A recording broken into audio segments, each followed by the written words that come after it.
Hello, welcome again. Thank you so much for staying tuned. Now, we already started on minerals. We've gone through sulfur, sodium, potassium. We looked at phosphorus. And this is the fourth mineral we're considering. As a matter of fact, we are the last part of it. We'll be looking at the deficiency symptoms of dietary sulfur. Now, just a quick rundown. We've looked at the historical perspective, and also we'll consider the sources of sulfur and where you can eat essentially protein-rich food, in which case you have green leafy vegetables and dairy products and meat. And also we've looked at the absorption of sulfur, in which case we've also looked metabolism of it. The last class we looked at the functions of sulfur, and today we're looking at deficiency symptoms. Now there's something about considering the deficiency symptom. It's actually more often than not the opposite of the function of it.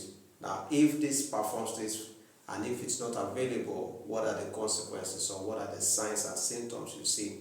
Now in the last class we looked at the functions, that sulfur is an essential component of certain sulfur containing amino acids like cysteine and methionine. Methionine is so important that even in formulation of feed for poultry, you even incorporate synthetic methionine because of the low quantity of methionine in maize, and also incorporation of lysine to synthetic artificial lysine.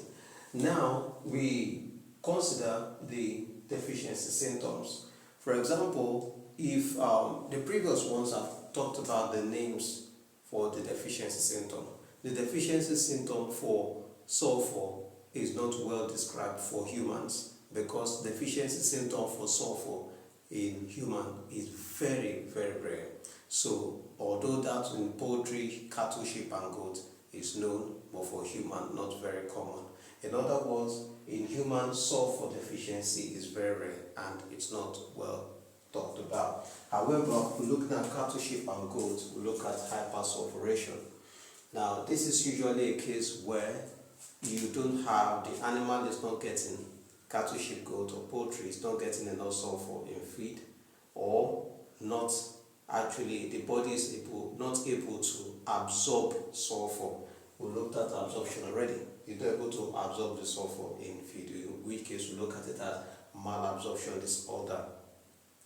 Now please note this, sulfur is essential. Again, going back to the function, please you want to go back to the video, the last video, so that you'd be able to flow on this. Sulfur is an essential component in glutathione, which is an antioxidant.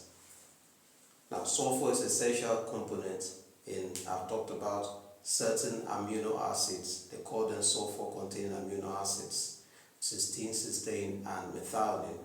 And then sulfur is essential component of vitamins, important vitamins, vitamin B1, thionine, and B7, biotin. And sulfur is essential, number 5, in release of oxygen during the metabolism of carbohydrates. Now, going straight now, having that understanding, when these functions are not, it's actually because of the deficiency of sulfur. Now, the opposite now will be true of what I just said. For example, now, sulfur symptoms, you have poor growth. Now, I didn't mention this, sorry. Sulfur is actually key, being an essential part of amino acids, cysteine. You know, amino acids are already the building blocks of proteins, particularly collagen for the joints and the bones, the joints and the bones, and collagen and what's this other one? The name just escaped me. Now collagen, which are good for the joints and bones. Then also you look at it as essential for keratin, which is essential protein for the hair. Now, if these things are not available, what are the things you see? Number 1, you see delayed growth.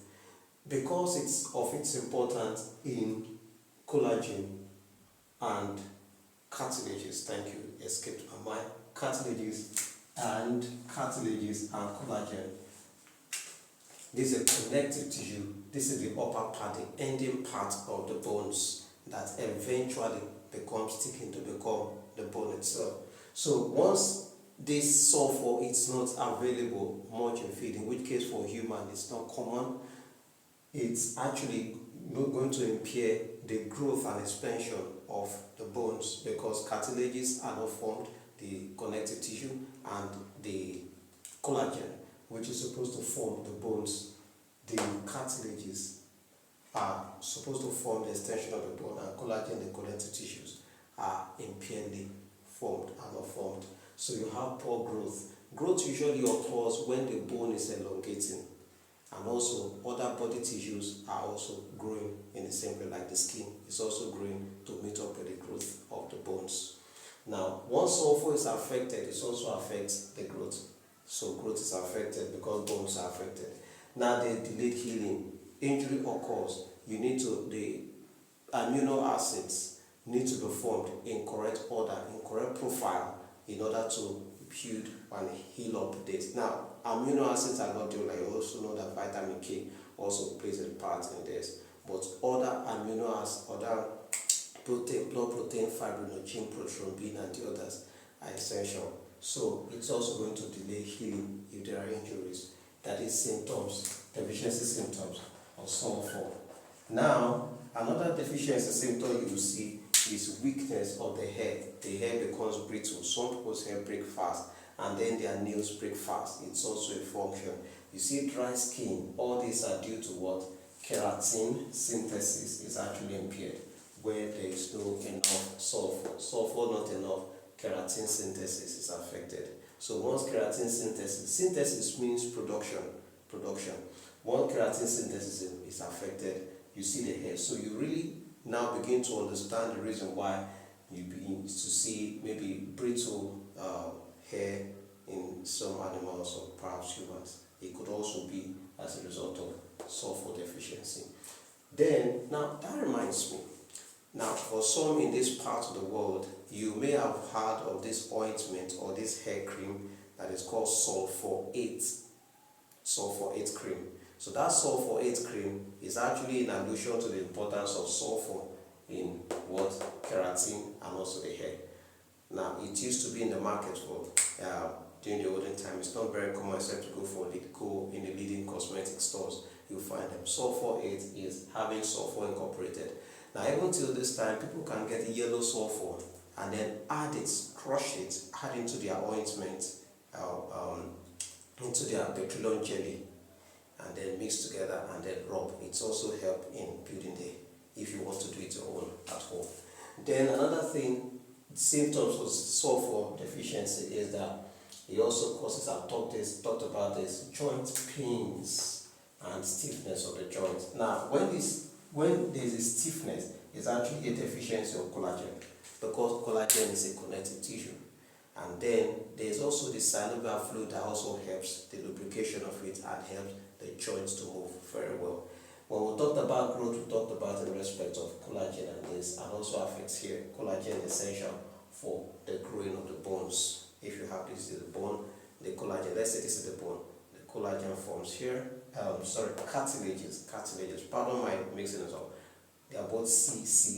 So cartilages form, they are easy to chew when you see them in chicken or meat. Then you see oxidative stress occurs, susceptibility, and that's because of glutathione is not formed. Glutathione, we talked about that in the previous video, so you want to go into and check. So when glutathione is deficiently or impairedly formed, it's actually because of deficiency of sulfur. Then the last not the least is fatigue and poor liver fat. Now this is different, and this is different function. I could have made this number 6, but number 5, fatigue. Sulfur was said in the function, the last video, that is essential for carbohydrate metabolism. Now what happens when you break down carbohydrates? It's actually release of energy, because the end product of the digestion of carbohydrates is actually what? Glucose. Glucose is essential. Breaking down further glucose releases what? Energy in form of ATPs, which is the currency in which the body, the energy currency of the body. Now, number 6, you look at it, poor liver detoxification. Essential. Sulfur is essential in the detoxification process in the liver. Now, to go over this in summary, we looked at the history of sulfur and also the sources. The essential thing is this: sulfur is a key part of the body.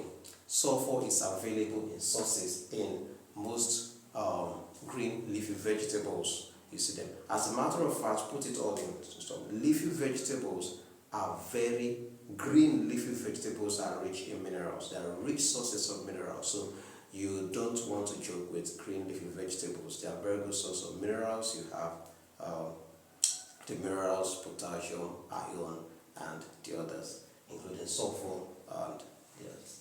Then functions, we've already talked about that, and deficiency symptoms like we have today.